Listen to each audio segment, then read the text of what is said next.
Democrats have now voted 9 times to keep the government shut down. That's on them. It's not on Republicans. And it's even worse when you realize that the bill that they are voting against, the funding levels in that bill, they have previously supported 13 times. So it's not like this is new information. It's not that these are new funding levels. These are things that over 13 times Democrats have previously supported. They're not now. They're keeping the government shut down. Republicans need 7 or 8 Democrats to reopen the government, which they want to do. Thune and Johnson are on, the sticks, as we call it, every single day saying, let's open the federal government. We saw in even a town hall last night over at the Kennedy Center with an air traffic control guy talking about how he's out of work and has to drive DoorDash. So the stories are real of where the Democrats' extreme and dangerous policy choices are hurting the American people. So it's a very easy thing, I think, for Republicans to message and show this is up to Schumer, right? This is Schumer playing politics with your paycheck. He holds the key to unlocking those Democrats that are needed to open the government. All right, guys, welcome back. Another big week here. I think I got more sleep last night than President Trump's had for the last week. That just tells you how he operates. I'm going to talk to the panel about that. We got a lot to break down today. So much happening. Government's still shut down. There's a big New York City debate tonight with Mamdani. I don't think it matters, but maybe I'll be shown differently. Tomorrow, by the way, Stephen K. Bannon. There's a man who does not disappoint. So I'm excited to get him to take in on all this. And next week, just to give you a little bit of a little taste of what's coming up, Mr. Bill O'Reilly will be joining us. Victor Davis Hanson will be joining us. House Budget Committee Chairman Jody Arrington. John Solomon. Oh, yeah. That's all 1 week of the Sean Spicer Show. So sit back, hit that notification and subscription button because you're not going to want to miss out. It's going to be a big week. And if you're listening on the audio version, thanks, because you never know. You're in the car, you're on the go, you're working out. Lots of people want to work out and listen to the show. I get it. So always go over and hit that Spotify and Apple. Just subscribe over there. Give us a 5-star review. It's super helpful to the growth of the show. Thank you for everyone who's watching on video. Obviously, YouTube, Rumble, Facebook, X, whatever. Anyway, a lot to get to. Speaking of working out, if you did work out, you know what you could reward yourself with, especially this holiday? A Kexi cookie. Because everybody always gets the candy. I know, right? You get the peanut butter cup of the Skittles, and those aren't MAHA approved, are they? No way. Red dyes, they're bad for you. And I know it's the easy thing. But do something special this Halloween. Get yourself a Kexi cookie box. This is a gourmet cookie company known for making cookies that are so good people actually will talk about them. It's a gift that you can get for somebody. It's something you should get for yourself. Maybe you give them out to the kids this week. They've created a limited Halloween cookie box that have 6 killer cookies in them. There's a monster one, a mummy one rather, that's amazing, and then 5 other ones. They've got it's really cool though. It's totally different. It's outside the box. If you want to do something special for yourself this Halloween, you got to get the Kexi Halloween cookie box. But I'm telling you, regardless of whether it's Halloween or not, all the cookies are great. There's the kind of gift that you give to somebody when you go to their house and they're like, wow, that was very thoughtful. I'm still talking about them by telling everyone. So it's amazing. They're shipped right for your door. But here's the killer thing. They are very in limited supply. So if you are thinking that you want to do this for Halloween, do not wait. Once the Halloween boxes are gone, they're gone. It's a limited supply that they make. Go to Kexi. It's KEKSI.com. KEKSI.com. And you can try any of their other cookies, not the Halloween box. I got to be honest with you. I can't do this. Even the deals that I get, I'm limited. But any other of the cookies, if you enter Sean15, 15% off, not the cookie box. So to KexiCookie.com, be the talk of your neighborhood with something different. And speaking of your neighborhood, if you're looking to fly this weekend and go out, you guys know this. Anyone who's a frequent flyer know that airport delays, cancellations, even safety have become an issue because of the outdated air traffic control system. And luckily, President Trump added billions of dollars in the big, beautiful bill to upgrade our air traffic control to make it safer, more reliable, more on time, all that kind of stuff. There's a company out there right now called Peraton. And Peraton's already working in the national security space with NASA, with the DOD, the national security issues all over the place, using people, technology, and innovation to make our government better and safer and more reliable. And they can do the same thing with air traffic control. There's no ask here. If you just want to see one of the great American companies that can be helping us upgrade our air traffic control system, go to Peraton.com/ATC. So Peraton, Peraton.com/ATC. That stands for air traffic control. And just see what we can be doing with this money to make our air traffic control and our travel safer and more reliable. This is the kind of company that we should be using to make our air traffic control or upgrade the systems that are so outdated right now. Peraton.com, the future of air traffic control is here. All right, without further ado, it is Thursday. Let's bring in our all-star panel, our Indianapolis correspondent and Mr. Cigar aficionado, Mr. Tony Katz. Welcome back. Our good friend at this president of the Sentinel Action Fund, Jessica Anderson, and brand new, debuting today on the Sean Spicer Show, Ashley Brassfield from the Daily Caller. Ashley, welcome to the show. It is so good to see you. You know, you look like you had a good night's sleep last night, Ashley. Is that a fair assumption? I think that's a fair assumption. Yes, okay. I was getting ready for the Sean Spicer Show. Yeah, well, that's good, because here's the funny thing. I admit this. I need a solid 8 hours of sleep. Tony Katz, no way. This guy sleeps like 8 minutes. He's doing something all the time, keeping the folks of Indianapolis and Indiana informed.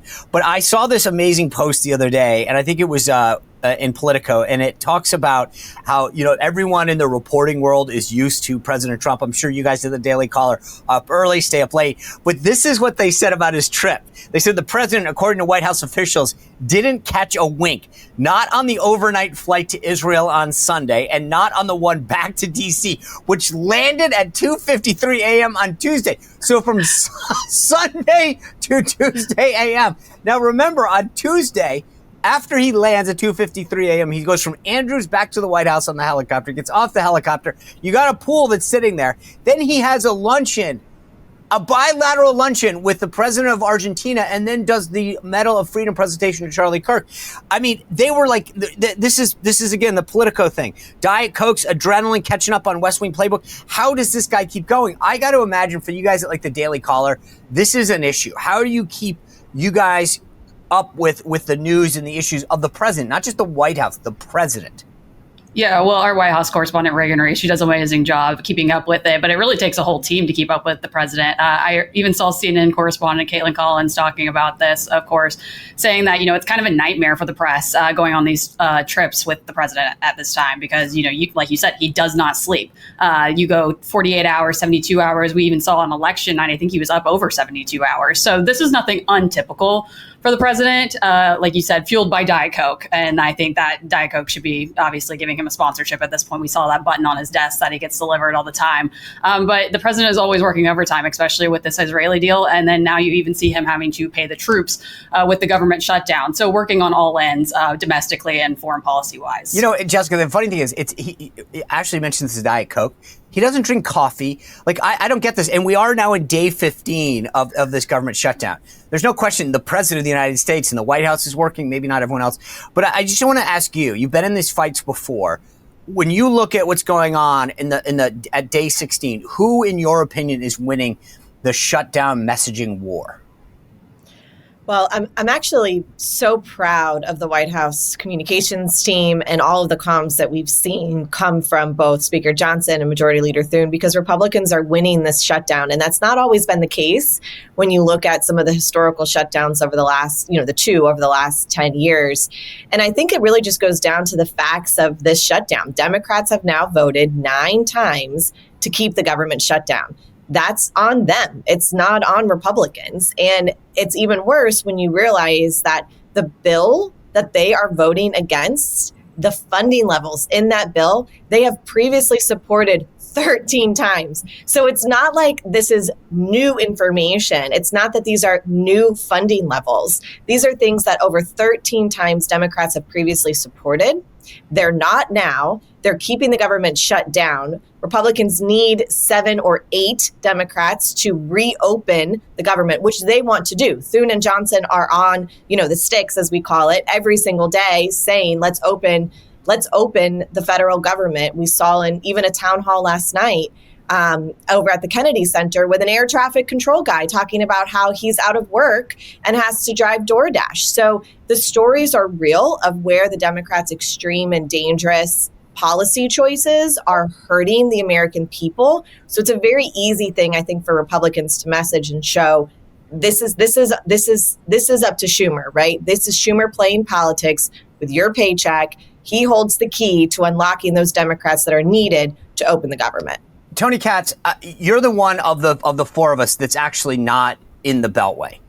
In Indiana right now, when you walk around, I would just ask, do people know the government shut down? And I'm saying that seriously because there's polling to that. There's polling like 25% of America has no idea that there's a shutdown, and it was up from the week before. We've gone on an extra week, and more people are unaware that the government is shut down. Life hasn't changed for people. Maybe you've got a distant cousin. Maybe you heard about a neighbor who isn't getting paid, but in the main, no one is paying attention to the shutdown. And that's why it's working so poorly for the political left. No one's paying attention, which really is a conversation about how the media saw this shutdown happening from the beginning and realized it was a loser. If they thought it was a winner, name your cable outlet du jour, they would be talking about it. Name your newspaper du jour, where we still print newspapers, they would be talking about it. It would be front page, it would be aggressive. It isn't the story. And the reason it isn't the story is because Chuck Schumer has once again missed the moment. Chuck Schumer is not a wartime consigliere. He does not know how to fight. He is not Nancy Pelosi on her very worst day, which may have been pointing and yelling at that reporter yesterday. We'll talk about that. It is an absolute mess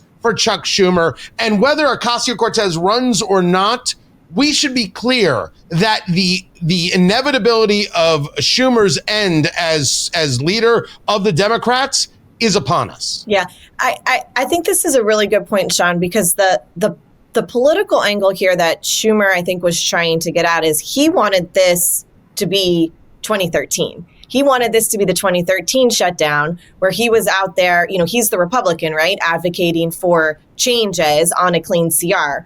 Well, what happened in 2013 when that shutdown happened is Republicans were holding strong for the American people. And they were rewarded for opposing Obamacare and a corporate takeover of our healthcare. They were rewarded for that with the largest House and Senate political majority since 2006. That was a huge landslide election. You remember it in 2014. You were there. And so I think Schumer wants this to be that. The problem is he's fighting for healthcare for illegal immigrants. And so the American people aren't going to reward him with a huge political moment next year at the midterms. It's actually going to, I think, work against him because he miscalculated the politics on this one. Yeah, and honestly, Sean, you brought up a point earlier about this No Kings protest. I've been talking to Senate, individuals in the Senate that are staffers for these senators, and they said that this might even go longer than the 18th that they're hearing now. So I think even this No Kings protest is not shutting the Democrats down even just till the 18th. I'm hearing even November at this point. Wow. Okay. Now I'm going to jump in because this is the second time I have heard this conversation that the No Kings protest is somehow a serious issue for the political left.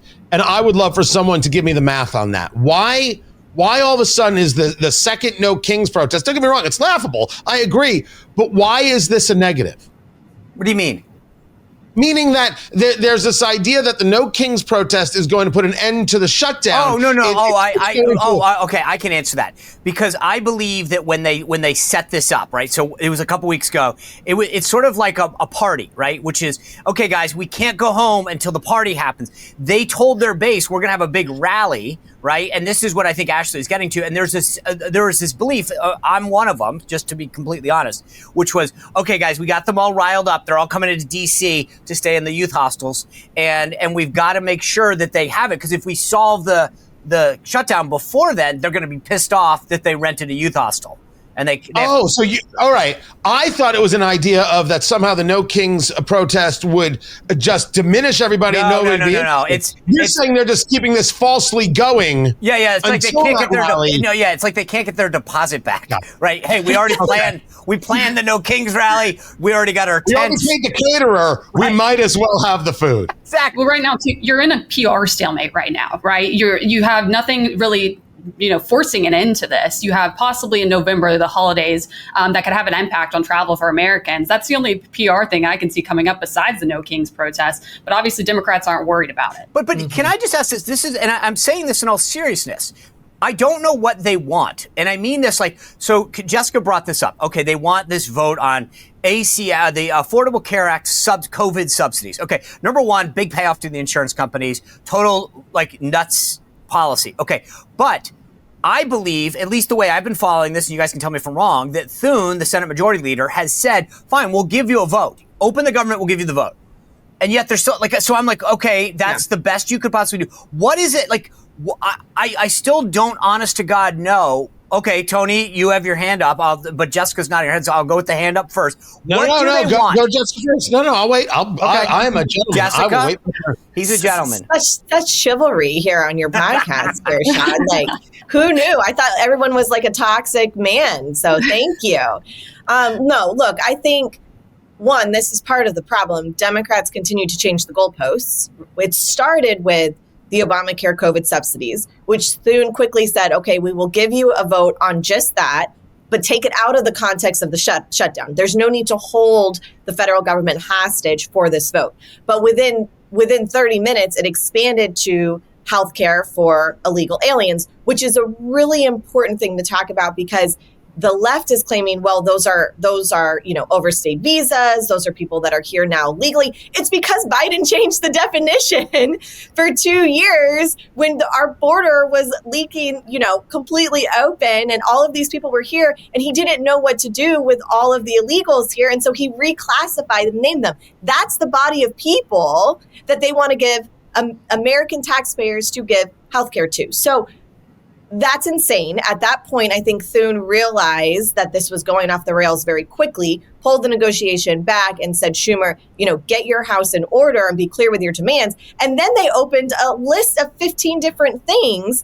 And it's from multiple agencies, rolling back DOJ impacts, looking at WIC. I mean, honestly, Sean, there is a new list and a new set of goalposts every 2 or 3 days from these guys. And I think that is what is frustrating all of the negotiators and President Trump, because it's like, well, what do you want? I offered you where we started, a clear way out. You didn't take that. You're the one that's being unreasonable. You've now voted 9 times to keep the government shut down. We're keeping the funding levels at the same time that we already agreed at for 13 times under President Biden. I should be decreasing the funding levels, by the way, because that's what I ran on, but I'm not, because I'm committed to opening the government back. And Democrats are not at the table for this. Okay. So 2 things. First, I think they keep changing because they're trying to find the message that'll connect with Americans and try and make this shutdown popular. So that's my take there. But I think the rationale of why they won't do it, why they're in this place, is because President Trump is a populist. Now, I'm a conservative. The populism is the stuff that annoys me the most, whether it be from President Trump or the political right in general. Not a populist. I think it's a real issue. The minute President Trump has the opportunity to expand the Obamacare subsidies and say, hey, America, look what I'm doing for you. Look how I'm taking care of you. He's going to do it. He's going to steal this subject directly from the Democrats. Now, I'm not in favor of that. I don't want that. But if you're Chuck Schumer, if you're the Democrats, you can't live with that. This is your whole existence to your party. You can't have Trump taking credit for the thing. You have to take credit for the thing. And that's what I think is the fundamental crux here. The real fight is that they know Trump will expand these subsidies. He'll just do that because he'll see it as a political victory, because it's the populism more than it is anything having to do with actual conservatism. I think that's where we're at, and that's why Schumer and them can't give and can't fold. So it's funny, Ashley, we talk about Schumer a lot and what he needs to do. And I agree. Like, this guy is literally getting yanked around. Like, the No Kings protest is one thing. AOC is really, to me, what's really happening here. Schumer can't do anything because of her. But there was a story yesterday that blew my mind where it's you would think that Jeffries, the Dem leader, is actually doing well. They asked, I think this is in Politico, I just have to double check, but basically they went around, in Axios rather, they asked all of these Democrats that were running for the U.S. House, 113 of them I think it was, and whether or not they would support Hakeem Jeffries as the Democratic leader, whether if they stayed in the minority or as the Speaker of the House. And here's the kicker this year.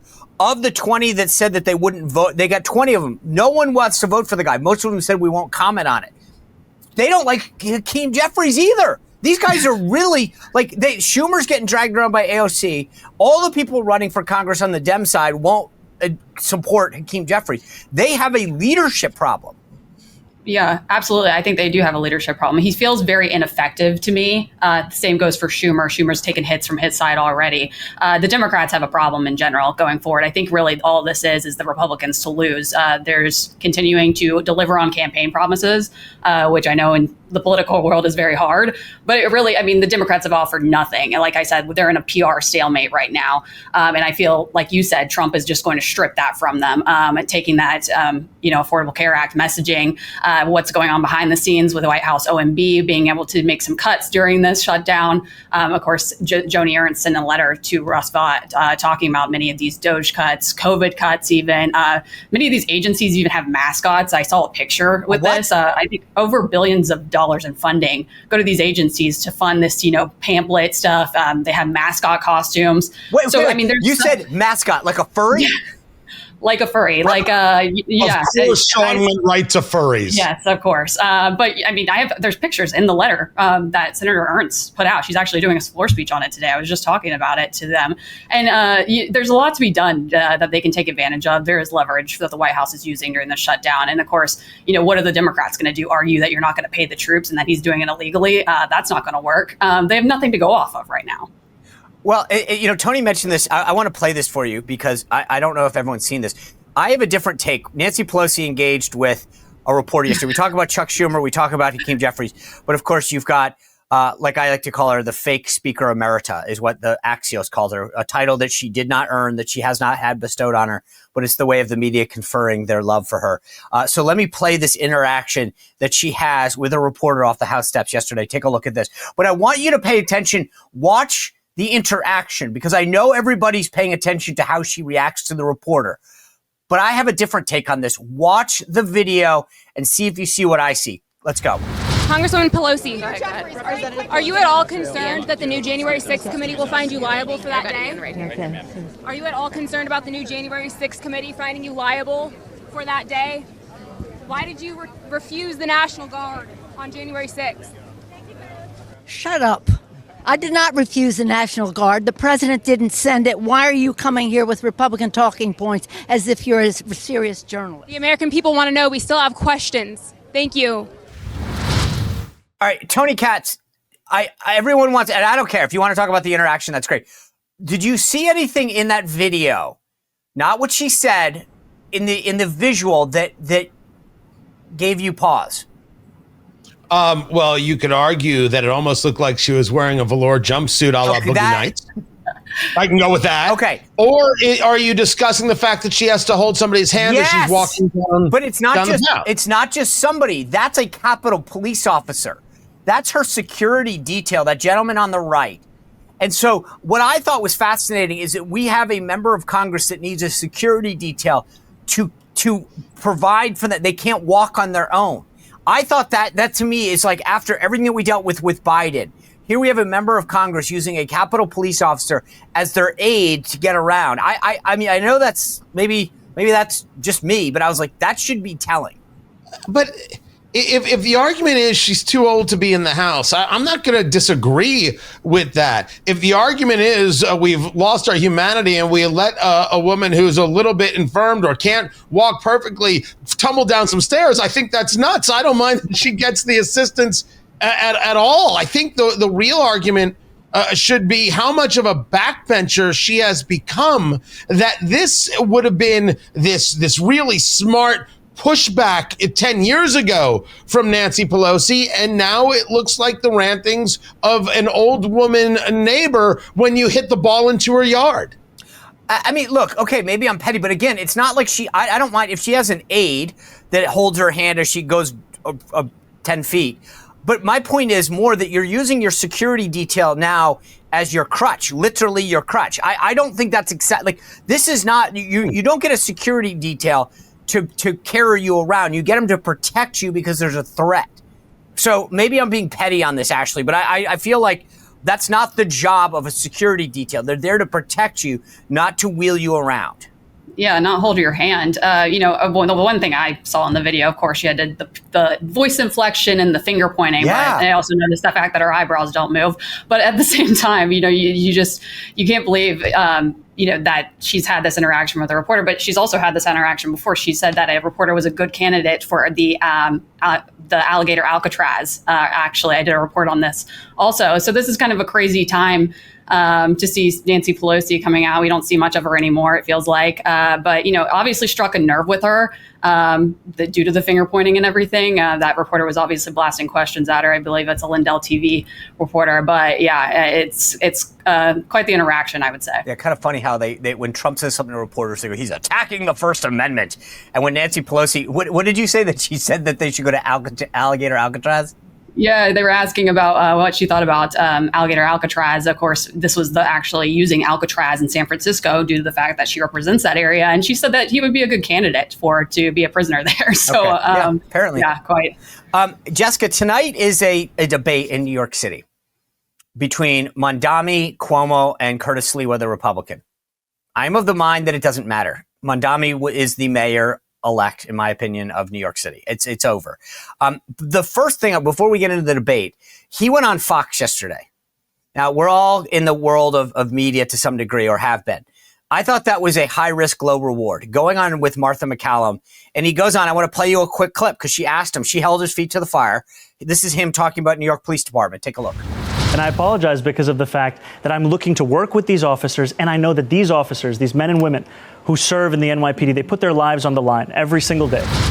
I mean, look, I got to admit it. He did a good job yesterday. He went in there. He started to suck up because I think he knows he's going to win, and he's trying to make nice with the police. He's trying to make nice with the business community who are all scared because he's going to turn it into a socialist city. But ahead of this debate last night, does this guy have anything to lose, Jessica? I think he has everything to lose, and I actually don't think that the race is over. Really? The reality is, yeah. So when you look at the numbers and you kind of look at the polling, the biggest inflection point that New Yorkers were waiting for was for Adams to drop out. And a gigantic shift happened when he dropped out of those voters moving over to Cuomo. Now, Cuomo is no one's favorite, certainly not on this program.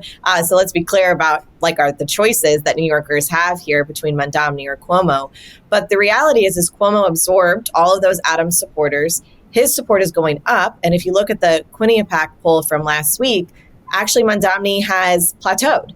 And so there's really no more vote share for him to capture, whereas Cuomo can capture Republicans that might be thinking they want to vote for Sliwa, but they realize that Sliwa can't actually beat Mamdani, and they can hold their nose, close their eyes, do their civic duty for the city, and vote for Cuomo. And it's a sacrificial vote, right? It's one that says, I'm not voting for you, Cuomo. I'm voting against Mamdani because of everything that he stands for, from government-run grocery stores to free buses, high taxes for the middle class, working class, his anti-Semitism. I mean, it's actually a very, very long, dangerous list of his policies. And I don't think any, so-called apology tour on Fox or really a debate tonight is going to soften his views. We know exactly who he is. He is a socialist, and he has no government experience, and he has absolutely no business running the greatest city on this earth. So I think really this race is going to come down to whether or not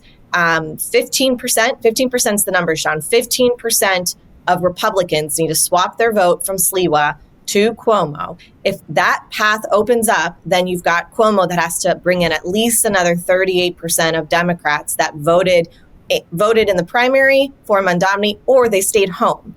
And that's a huge chunk. It's just under 1 million. So I think we've got a lot that might happen the next 3 weeks. I definitely see why a lot of people think it's over. But look, you and I have been through enough of these elections. It's not over till it's over. Crazy things happen. We thought the Virginia race was over, and Jay Jones's tweets, text messages that exploded over Twitter and X, not even 7 days ago now, blew that race wide open. So I like October surprises. It keeps politics fun, and I think New York Republicans have a lot of impact that they can have for their city at this point. All right, Tony Katz, you're my test case. Principal conservative. You just heard Jessica Anderson make the case. If you don't want Mamdani, here's what you need to do. Does Tony Katz buy that argument? I do buy the argument. I don't buy that enough people could do that in order to get Cuomo to win. I definitely think, sadly, Mamdani is a foregone conclusion. No, but let me ask. I'm sorry. Let me phrase this way: if you were not an Indianapolis but a New York City voter, and you heard Jessica Anderson just make the case that unless you want Mamdani, you, Tony Katz, committed conservative, outspoken, principled guy, have to vote for Cuomo, are you willing to do it? I would pay for my bagel and lox at Russ and Daughters, walk down to my polling place, and vote for Cuomo in a second. Oh, my. You're actually asking the question about the never Trumper. The reason the never Trumper argument was always so pathetic and so ridiculous and not conservative is that the conservative doesn't think that the communist is a better choice. They deal with the reality that's in front of them. And all of those never Trumpers who said, oh, you can't vote for Trump. Oh, you can't have Trump. I'd rather have Hillary. I'd rather have Biden. I'd rather have Kamala than Trump. They were all wrong, all frauds, all liars, all ridiculous, and not conservative. Reality is right in front of you. Your choice is a guy who's awful or a guy who's going to punch you in the face repeatedly and is awful. Yes. Your choice, New York. Yes. And I think, Sean, I think you can do this in a way that doesn't tear down Sliwa. I mean, look, I'm so glad he ran. That's great. He can't win. And so this is a pragmatic choice. Hold your nose, close your eyes, do your civic duty for New York Republicans, and vote for Cuomo. Sucks, but it's 2 years, and then we're going to have Elise Stefanik as governor, and it's going to be fine. Well, luckily I live in Virginia. We'll talk about that in just a second. But Ashley, I don't know if you studied this in school, in college, but I'm going to call you out on this because not a lot of people knew this about Vice President Kamala Harris, but she made it very clear the other day, something very historic, and I want to play the clip for you so you understand this, and then I'm going to question whether or not your education matches what she described herself as. Take a look. That is a decent resume, but go ahead. Well, some people have actually said I was the most qualified candidate ever to run for president. I like the some people say. Very nice, but go ahead. I'm just speaking fact. Yeah. Now, actually, that's a fact because she said it. So I don't know if you know that, but she was, according to her and some people, the most qualified person ever to run for president. Now, the irony I found in that is that her own boss, Joe Biden, had been vice president for 8 years, the chairman of the House Senate Foreign Relations Committee, the chairman of the Senate Judiciary Committee. I mean, not to mention Dick Cheney had been chief of staff, congressman, defense secretary. I mean, but do you agree that she probably was the most qualified person ever to run for president? Well, does a career in government service really qualify to become president? I think that's the question. Of course, we saw Donald Trump, who had an entire business career, entertainment career prior, and no political experience. And guess who won? Donald Trump. So I think that's what I learned from that in the last 10 years. And, I don't think Kamala Harris and even nonetheless Hillary Clinton have had successful rates in being able to do that. And if you were so qualified, why didn't you win? Oh, I just think historically it's stupid. I mean, You're right. I agree with you 100%, but I'm also do you realize that I can off the top of my head name 5, 6, 10 people who were more qualified on any range of things than you were to be president. I found that so absurd. I could name living people that have more qualified currently, not just past presidents that have passed on now. I think she thinks she's qualified because she's a woman. In her psyche, it's so built in that her qualifications are because she wanted to be the first Black woman president. And therefore, that made her qualified in her mind. I think this is more of that just seeping in. Also, why is she still doing press? I thought she said she lost terribly. Her book flopped. She's not running for governor of California. Why are people still paying to go see her? It's very confusing. Yeah, I agree. I want to switch subjects because I want to get a couple things, and then I definitely want to talk about Virginia as we enter the final days here. Tony Katz, I believe that for a variety of reasons, specifically because of Virginia, which we'll talk about, these Jay Jones texts, he's the Attorney General Democratic nominee, came out, blah, blah, blah. We'll talk about them in a second. Well, the left couldn't just deal with that, right? We can't talk about that. So what did they do? Politico went and found a bunch of leaked messages on an app called Telegram, where a bunch of people on the right, part of the young Republicans and such, said some highly offensive and inappropriate things. I mean, what some of these messages say are reprehensible. There are two schools of thought on this. There's the J.D. Vance school, which is, okay, Democrats, you want to talk about what a bunch of kids said on an app that's offensive. You go first and denounce Jay Jones. And then there's some people like me, frankly, who are like, you can both be true. Like, we can say that's wrong, and Democrats still need to do that, right? But I think this is where Politico is trying to muddy the waters and say, oh, there's bad people on both sides. First things first, J.D. Vance, in his argument, said he's not going to clutch his pearls when this thing is happening with Jay Jones, and saying, I want to kill a Republican leader's kids. That is a fine thing to say. It's not fine to say that what was said here was in any way acceptable. First, these aren't kids. They're in their 20s, they're in their 30s, and they're morons. They're schmucks. And we should call them exactly what they are. And they're going to lose their jobs, and they're going to have to spend some time on the sidelines and then figure out how to be proper people and then get back into the world. This isn't something that's going to disqualify somebody for forever, because nothing disqualifies someone for forever. Mike Tyson raped a woman and then got a one-man show on Broadway and is in movies. So if people have these second acts in America. But the idea that people like Matt Walsh even said, why are you piling on these guys? What's wrong with you? Republicans always go after their own. You don't want me to notice that they're morons? They're morons. They're fools. They're ridiculous. Never mind just what was posted. You didn't think anybody was going to find that? Are you so unbelievably stupid that you thought no one would find those? You trusted people with comments like that? You don't deserve to work in politics. I'm not so sure you deserve to work at Dairy Queen. It's moronic. And for being a moron, you get excommunicated for a while. You'll find your way back with some repentance or whatever the timeline is, or you'll decide to fight it and see if you can build yourself up. But you're supposed to notice that that's foolish, and then you're supposed to notice that the political left doesn't get to lecture to us when they don't think Jay Jones should sit down after saying he wants to kill somebody's kids. Yeah. That's how it's done. Yeah, and that's a very, normal reaction, right? That is a human normal reaction, and it's the normal human reaction that every single person on the right, middle, or center should have had to Jay Jones' text messages. It literally should be the exact same reaction.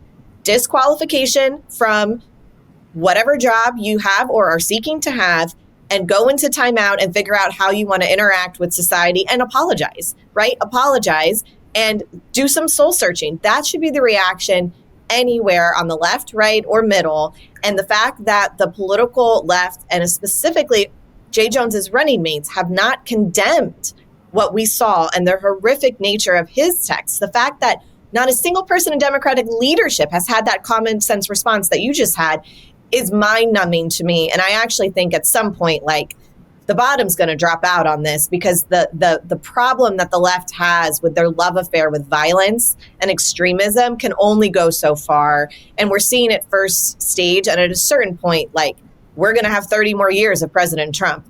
It's just going to keep happening, because these guys are so hypocritical and just terrible, all around terrible. Yeah, I think Tony's exactly right, calling these guys schmucks. But I think the irony here is the Virginia Democratic Party just sent out this email blast saying that Sears should, go out and say, these people were wrong. Well, Winsome Sears responds to the tweet saying, yes, they should be fired and they were wrong. What about you, Abigail Spanberger? Because she's calling these tweets, the text messages abhorrent. And that's just, that's all she's saying. She's not unendorsing. I did a tweet yesterday taking a screenshot of Abigail Spanberger's campaign website. And guess who still has T-shirts and bumper stickers of names with Jones and Spanberger on it? Abigail Spanberger. So I think there is a definite, this guy's running for office. Like you said, he shouldn't be he shouldn't have a job. He should be stepping down in this race. That's pretty obvious in my opinion, but his running mates won't, condemn that.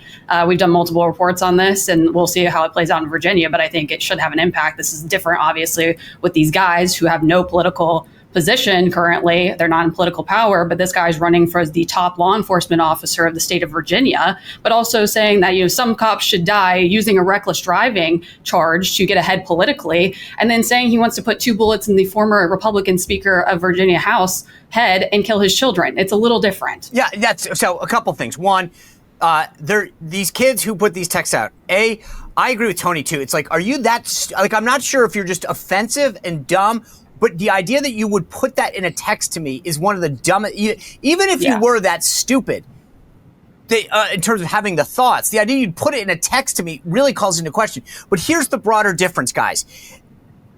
And you guys are, this is what you're touching on that I think is important. Republicans are sitting here, every one of us just said, yeah, and Abigail Spanberger, Winsome Sears as well. Okay, you know what? Those kids should be in a timeout. They should face some consequences for saying stupid, offensive things. But no one on the left is saying Jay Jones should be in a timeout.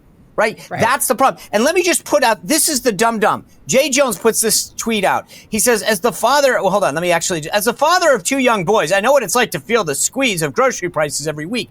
I'm running for Attorney General to protect the pocketbooks of people from rising costs, whether it's utility rates. And all of a sudden, everyone's like, the RGA puts out this tweet. The Republican Attorney General Association says that the father of 2, you must think that anyone who fantasizes about killing children is seriously deranged and unfit for office. And that was actually saying, like, this guy literally wanted to watch Speaker Gilbert's children die in their mother's arms.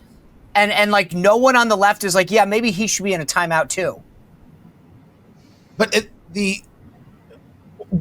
we're talking about whether or not something gets recognized. And there are people on the right who are like, you shouldn't even recognize what these guys did. I think that's the foolhardy part. Your point is we should be far more aggressive about what it is that we're seeing from them, this ever mounting amount of violence that the political left is either engaged in or fantasizing about, which is part of their daily existence. I don't think there's any doubt that the cable news outlets, every time they have over the years said Trump's a threat to democracy, a threat to women, a threat to this, a threat to America, your rights are a threat. That was the call for the lone wolf. They were looking for somebody to do Butler, Pennsylvania. That was the objective. That was the goal.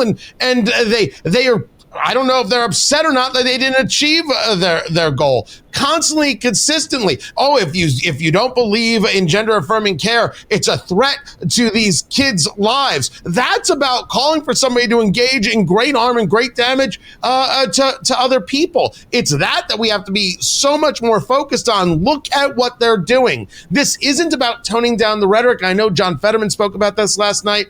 With all due respect, our conversation here, what rhetoric do we have to tone down? They have to stop killing people, and they have to stop being okay with electing people who want to kill kids. Yes, that's the difference. That's the thing. This conversation right now, what was said on the right by these, and they're young people, I mean, they're not kids, right, is wrong, offensive, stupid, and they should face consequences. The left says, yeah, our guy threatened to kill someone and then wanted to see the kid in dead arms. But you know what? It's up to the voters. That's the difference. And you know what? Luigi Mangione, it's their side that's saying, yeah, it's okay that he killed a CEO in cold blood because it was in advance of a greater good. It's okay because there's always an excuse. And that's the thing. Or our side is called to call these people out, rightly so. Their side says, but it's not that. All right. I want to end on a higher note. So let's start with our loser of the week. Ashley, you're new. Who do you think lost the week? This one's a little unique one, but, Alyssa Farah Griffin on The View said that if the president was going to get the Israeli hostages back, I believe she was supposed to be wearing a MAGA hat. And I did not see her wearing one, so I'm going to go with her. I love that. She comes in strong on her first appearance. I love it. All right, Jessica, match Ashley. Okay, so I had that as an option. I think that's a great choice. Major loser of the week. Anyone watch the Bernie Sanders AOC CNN Love Fest town hall? No, I haven't been sentenced to anything, so that wasn't part of the. I know, sorry. But loser, obviously CNN for platforming them, but also Bernie on there talking about healthcare being broken. It's Obamacare. Like, who do you think broke it? That was an insane exchange. He's the loser of the week for me, admitting that Obamacare broke America's healthcare system, as done by Democrats who forced Obamacare down. A partisan vote. No Republicans voted for it. Bernie's okay. right. I'm going to say this. The best thing that you just said is CNN platforming Bernie Sanders. No, and I mean that because, you know what? They always talk about, like, I can't believe they platformed Trump. Why do these guys not face consequences for platforming the crazy lefts? I love what you just said. I think we need to say more of that. Our side deals with it. They humanized this person. They platformed him as if, like, somehow we're robots. But I love how you phrase that because we need to use the same phraseology against them. All right, Tony Katz, come in strong. Loser of the week. I'll make it a tie. The woke right and the loser left who want to make the claim that a peace deal in the Middle East isn't enough, and they still want to destroy Israel. Yep. And maybe edging them out just a bit is Iran. The Iranian leadership seeing Peace 2025 and all these people signing an accord to the extent that it could work means that the days of Iranian hegemony in the area are over, and that's going to lead to bad things for the Ayatollah, which I think is excellent. All right. I'm going outside the political realm right now. My loser of the week, MTV. I'll be honest with you, I didn't actually even know it was still on the air, but it's officially winding down all of its platforms. It is no longer going to exist. Which, by the way, when I know this is going to date me, when MTV launched, I was there. First video killed the radio star that appeared on there. I used to go over to my friend Kenny's house and watch it because my parents couldn't afford cable. But I didn't even know that MTV was still on air, but officially it is over. So that gets me my loser of the week. All right, we're working backwards. Tony Katz, winner of the week. The families of 20 hostages who are able to hug their kids again. Yeah. Hug their family members again. There's just no question, no doubt. Strong. Well done. I should have made you go laugh. Now we're going to have a compete with that. Jessica? That's what I had too. President Trump and Marco Rubio are amazing. Secretary of State for getting the hostages released, something everyone thought was impossible. They did it. America is grateful. The world is grateful. I mean, just what a wonderful 2 days watching all those videos and stories. So President Trump for getting the hostages home. Okay. Wow. Okay. I'm starting to feel really small about mine. Ashley, buffer this, Ashley Brassfield. Come on. Well, I'm going to stay on the same theme, but it's a little outside the box, but it's Steve Witkoff. I don't think he gets enough credit. He doesn't take a government paycheck. He's been flying around the world, trying to handle diplomatic matters for the country. I don't think he gets enough credit for the time he spent, especially on this issue. So shout out to Steve Witkoff. Okay, I really feel small now because I'm about to say something. Look, first of all, I agree with you guys. This is a huge week, and I assume that everybody's going to cover the really important and meaningful stuff. So that being said, there was something that I think was really kind of fun that made me think when I was sitting at Charlie Kirk's Medal of Freedom ceremony the other day. We're sitting in the brand new Rose Garden for the first time. President Trump held an event. And, of course, President Trump's playing DJ, and this is what came on. Take a listen.